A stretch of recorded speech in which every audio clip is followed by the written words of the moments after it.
And breaking off the top at 6, we are tracking the impacts of the Tropical Storm Imelda. A flash flood watch runs through Thursday because of the bands of heavy rain that'll likely keep moving in off the Gulf. Most of us expecting a couple of inches, but some of us could see upwards of a foot by Thursday. As we take a live look from Galveston, from high atop the Commodore on the beach, you can see wicked waves and dark skies. This is facing 37th Street and Seawall Boulevard.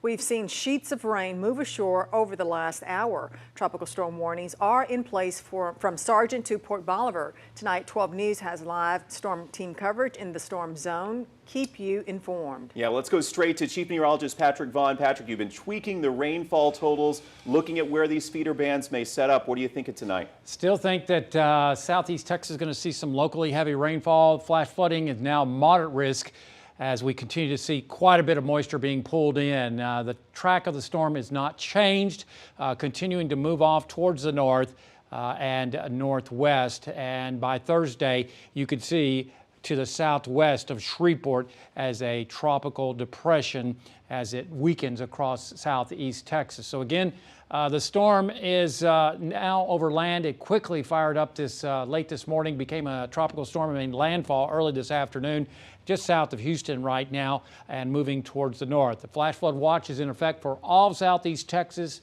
tonight, tomorrow, and all day Thursday. So this is what we're going to have to watch for, is these feeder bands. Right now, this one is not real strong. That's the good news.